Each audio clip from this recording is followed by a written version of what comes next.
So as part of our Lenten preparations, we've been using the Lent Madness organization. And this last week, the folks who organized, it's a sort of bracket tournament where saints are paired off against each other until one saint finally emerges as the winner and gets the golden halo. You can tell they're having fun with it.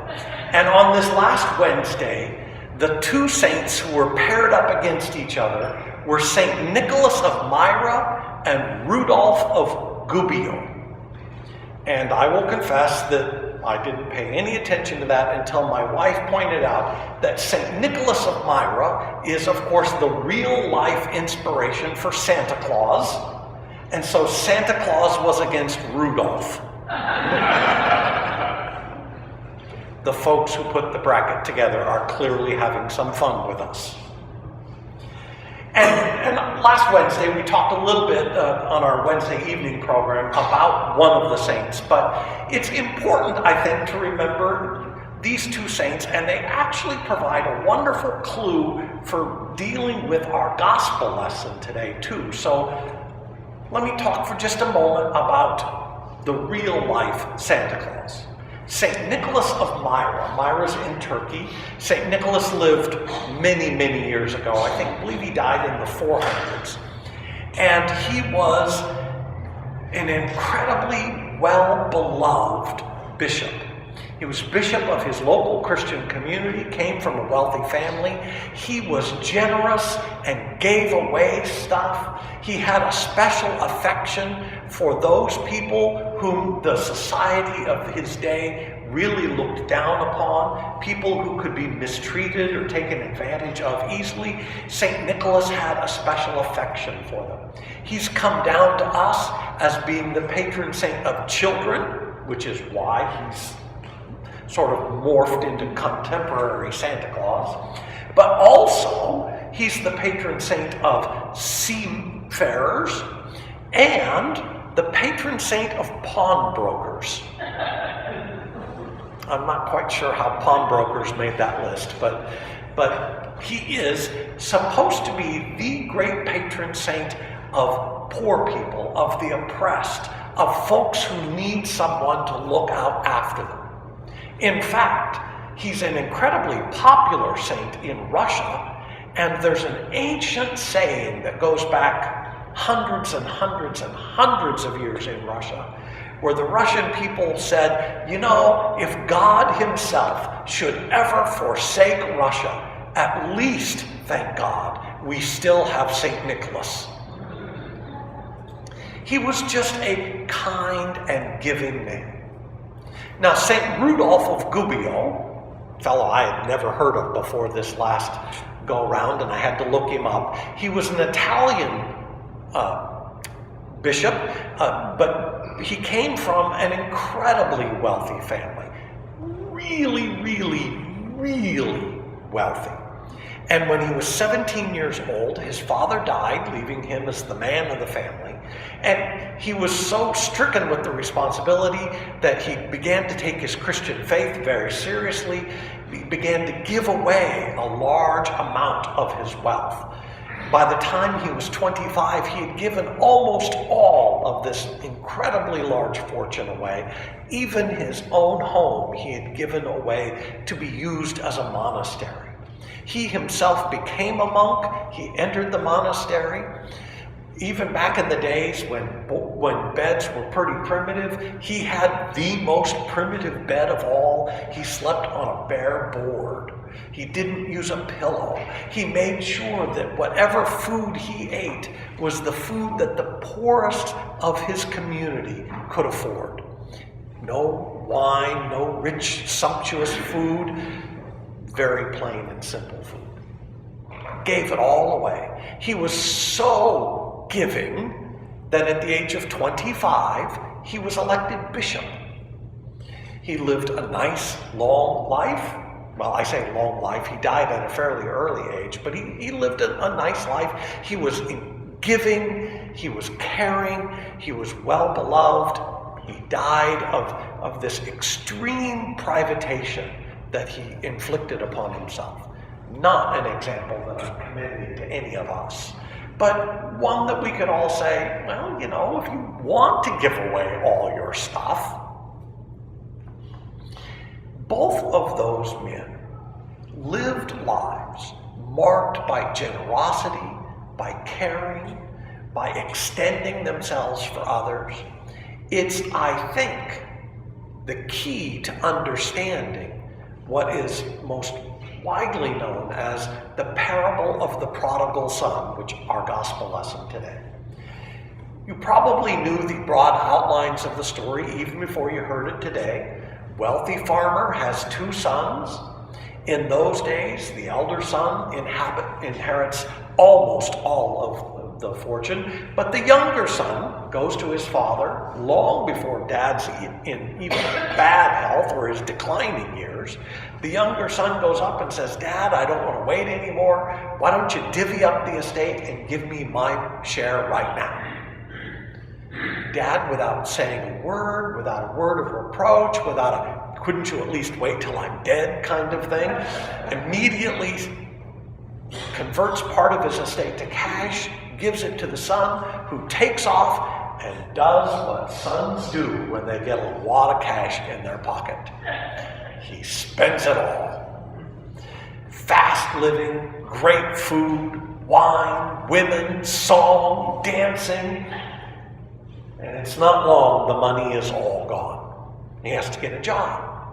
He's not really trained for much, so he gets a job as a farmhand, where he takes care of the pigs. That's the lowest job on the farm, where he feeds the pigs. And he realizes one day that the food he's giving the pigs is better than the food he's eating. And he says, this is crazy. So he runs back to his dad's house, and he runs up to his father, begs for forgiveness. And here's why I think the parable is misnamed. Because at this point, something spectacular happens, but not on the part of the son. It's on the part of the father.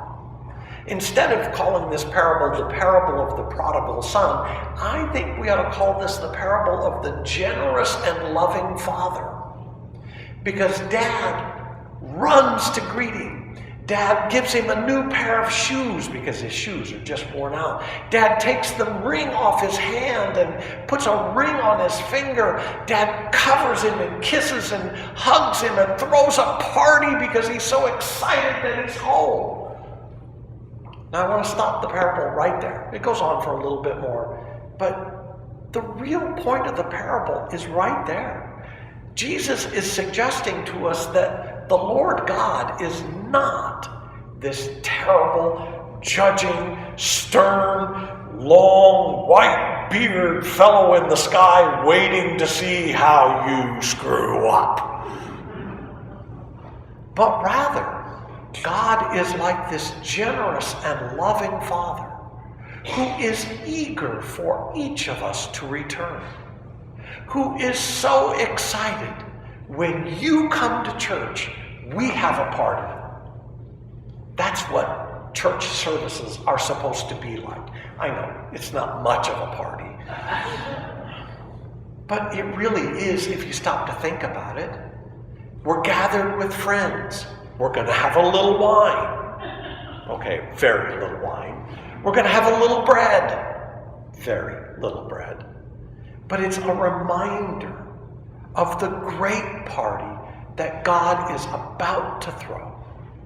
When we get to heaven, we do not have to worry that there is a stern, judgmental God who's got a big book with a list of every single thing you have ever done wrong, and he would like to talk to you about that.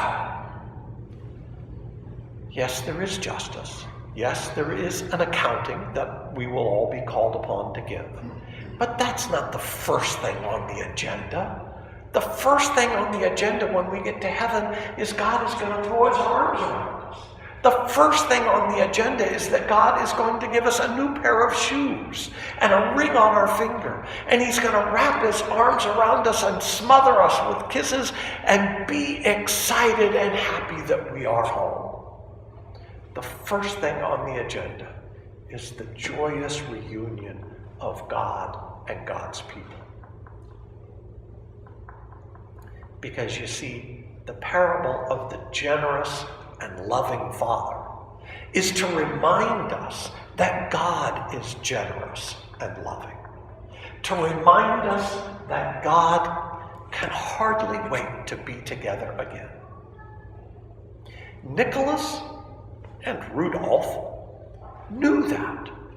They knew that if you would like to be like God, if you would like to be a better person, if you would like to be as happy as God, as joyous as God, as wonderful as God, then it's about being kind and generous and charitable toward other people.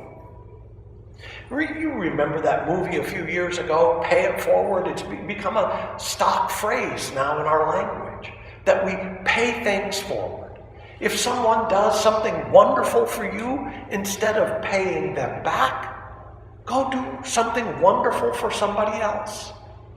But wouldn't it just be lovely if instead of waiting for somebody to do something wonderful for you, you just took it upon yourself and just went and did something wonderful just 'cause? Wouldn't it be great if today you said a kind word to somebody? Tell somebody how good looking they are. Because you know those models on the covers of magazines are not real, right? That's not what true beauty looks like. You want to see somebody really good looking? Look around. These are good looking people. These are people who have worked hard and struggled and overcome and learned and cared for and given. It's us. And I'm not trying to say that we're so wonderful people that everybody should look up to us. I'm trying to say that the world is a wonderful place filled with kind and loving and generous people. Go up and remind somebody of that. You see somebody having a rough time? Offer an encouraging word. You see somebody who's just seeming to be down in the dumps? It doesn't cost a thing to just say, buck up and hold on. You know, it makes a world of difference. And in doing that, you not only make their day better, you yourself become a better person. I'll even let you in on one of the great secrets of life. You don't even have to really mean what you say. You can just walk up and tell somebody, you know, you're looking pretty good today. And they're going to be so excited by receiving a compliment that it'll make their day. And it will make your day for having seen what you've done. You can just remind folks how much you care for them. And their hearts will be warmed. And when you see their smile, yours will be too. I pulled up to the stoplight the other day in Austin, and in Austin it seems like just about every stoplight or corner has somebody out there asking for money. And sure enough, there was a fella walked over asking for money. I didn't have any cash at all. And so I said, I don't have any money I can share. And he said, that's okay, I'm just hoping you're having a good day. And I thought, how come? I said, good luck to you. I hope you have a good one too. Thanks. It's a bright, beautiful, it was one of those nice, warm, sunny days we had this last week. He said, it's a bright, beautiful day. How can you not have a good day outside in the sun? Wasn't about money. Wasn't about giving. It was just being there and encouraging each other. If that works for homeless folks at the stoplight, don't you think it'll work for those you love? Don't you think it'll work for those who love you? Don't you think it'll work for complete random strangers? What if everybody we meet, just for today, we decided we'd be a blessing for? What if we did something nice for them? Who knows? Might get something started. What better way could there be to prepare for Easter than starting today to be a little bit better ourselves?